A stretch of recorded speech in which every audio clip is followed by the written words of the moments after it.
Hey everybody, this is Brad from Johnson Small Engines, better known as the one-hand mechanic. If I can do it, you can too. Today we are working on a John Deere D130, and I'm going to show you how to start and operate it, in my opinion. First thing you want to do, if you do pick up a John Deere D130, is you want to, any tractor, lift the hood up and check your oil. Now this is a 22 horsepower Briggs & Stratton engine. These are proven engines, been around for a long time. We want to check the oil, which the oil dipstick is here.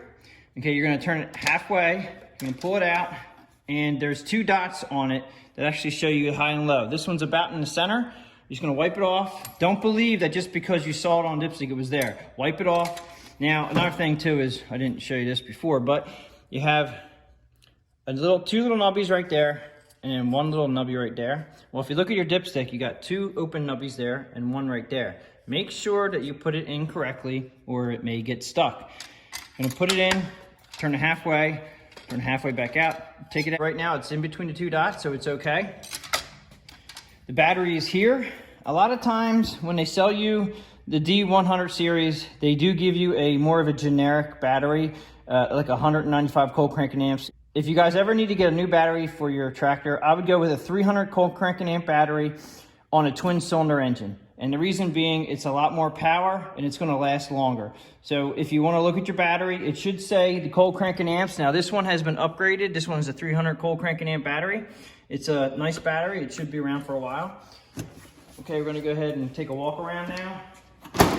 You have your forward and your reverse pedals here. So this is push forward to go forward, push backward to go backward, and I'll show you that.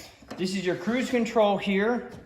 So if you have a property that you don't have a lot of turning around bushes, you have a couple acres you want to get done, you push the pedal down to where you feel comfortable as far as speed. You're going to flip this up, let go of the pedal. That will actually leave it in the cruise control mode, and then when you need to get it out of cruise control mode, you just tap on the pedal and then it'll come off. Your ignition switch is here. This is your PTO lever. This is a lever that engages your mower deck, and all you have to do is flip it forward until it locks. That's on. This is off. I'm going to leave it in the on position to show you the ignition switch here. You have stop, headlights. So when we turn the headlights on, the lights in the front should come on. We'll go ahead and check that. Lights come on in the front. Then you have your on, which is right before your crank. Okay, now this will not crank for two different reasons. One, the brake's not on, and two, the PTO lever is not on. If you ever run out of fuel and you forget that you have this on, you get on your tractor, fuel it back up again, go to crank and it doesn't run, check to make sure this is in the off position. You have a nice, it looks like a high back or medium back seat, and underneath the seat here, there is a lever that you can adjust. You can see the notches back here. So what you do to adjust your seat is you can either sit on it and you pull this up and you move it forward, and then you let go and you lock into one of those notches, and you go back, pull it up, slide it back. Same thing, let go. You have a glove compartment or little tools or whatever, goggles, cup holder here. Okay, so in the front here, we also have the gas tank. Now this gas tank is a fluctuating gas tank, okay? This goes up and down by the weight and the gas in the gas tank. And let me show you that back here. A lot of people, they go back here to take your gas cap off and they wonder, oh my gosh, why is it so wobbly? Well, this one's almost out of gas, and yes, it is very wobbly because that's how the fuel gauge works. If you go around to the front, I'm gonna show you that it's almost out of gas right now. That's why it's so light. But if I push on the tank, it actually goes up. And now by pushing on the tank, I'm making it seem like there's more fuel in it, so it shows full. That is a spring-loaded tank. This tank sits on two springs, and it's just sitting in here waddling around. That's normal. Okay, so while we're back here, we're gonna go down to this rod here. This rod is all the way out because I'm in the push mode. With the emergency brake off and the rod all the way out, you should be able to pull and push, you should be able to push this tractor with ease. This rod, when it's in, they show a person here pushing the tractor with the rod all the way out, extended. Okay, if you want to drive it, or when you do drive it, make sure that it's all the way in like this. If you ever get on your tractor, you hit the forward and reverse pedals, and you know it was fine before, but maybe you had to push your machine, you may have possibly left that in the out position. Make sure it's all the way in. The first thing you want to check, if you don't have any pedals, if you don't go forward and reverse, is that's in. The reason why this rod is here is to help keep your transmission from having any problems. You don't want to push the machine with this rod in.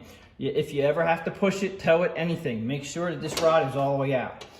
Okay, so around to this side here, you have your deck height adjustment. You're just gonna push it into the right, all the way down and all the way up.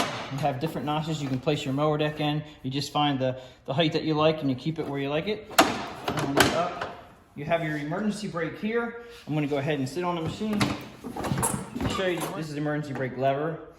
You have your throttle here. Now it does show choke position, run position. Now that being said, this is all the way down slow. Okay, of course they have a turtle for that. Now when you go into the run position, it's gonna be about 3/4 of the way up and you'll feel a little indent. That's on the run position. So when you're ready to cut the grass, I usually run the mower deck about halfway and then I run it up to full speed after I engage it. When you wanna start the machine, especially when it's cold outside, you're gonna put it all the way up on choke. Now sometimes the new machines have a little spring tension to them, so you might have to hold it up on choke just to get it to start and then down off a choke. I do know a lot of the newer series machines actually have automatic chokes, but this one does not. So you're gonna put it all the way up on choke to start it and then bring it down to about half just to warm it up a little bit. Sometimes if it's real cold outside, you will have to put it up to choke again. And make sure that you have the emergency brake on, which is over here. This will not start without the brake either all the way depressed or all the way depressed, and if you flip up on the handle, it'll lock it in. I've had a lot of people say they can't get the e-brake to work. And if you just push it in like that, it's not gonna work. Always remember, all the way down, lift up on your handle, let go of the pedal, and it's locked in. If you want this to go down, a lot of times it doesn't come down automatically. You have to push the pedal all the way in, push this down, and away you go. All right, so I'm gonna go ahead and start this up and show you the forward and reverse pedal on the other side. So what you're gonna do is you're gonna I'm gonna just push the brake in. I'm gonna start it up. Down to idle. Let go of the brake.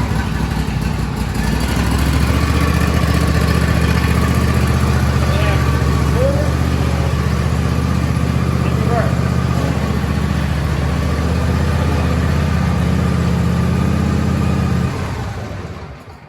There is one button that I did not show you that we're going to take this down and outside, and I'm going to show you. It's the button on the left side that's underneath the throttle. This is what they call the reverse lockout. This is so you can actually cut and reverse. So what you have to do is you push the button in and then you hit your reverse pedal as this button's being held in, and then you let go of it after you start moving in reverse. As long as you're moving in reverse, you can take your finger off this button. I want to go ahead and take this machine outside and show you how that operates. Okay, so we're outside with the D130. We're gonna go ahead and fire this up and they're going.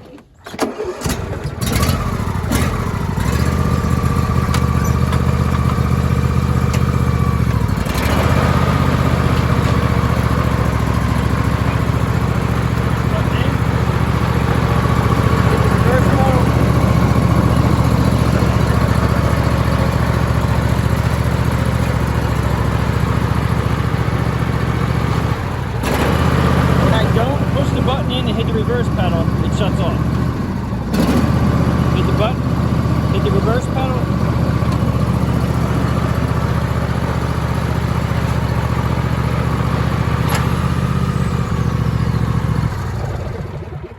Again, one more time. When you're going to go in reverse, you're just going to hit the reverse yellow button, then hit your reverse pedal, okay? And then you let go of the reverse button. As long as you're in reverse, it should be fine. You'll cut and reverse. As soon as you hit the forward pedal, that function goes out, and you have to, when you go to reverse again, you have to hit the yellow button and then your reverse pedal. So that pretty much is it for cutting and reverse. If you have any questions or comments, please leave them below. Thanks for watching my channel. Subscribe, tell your friends about it, and I will catch you guys on the next one.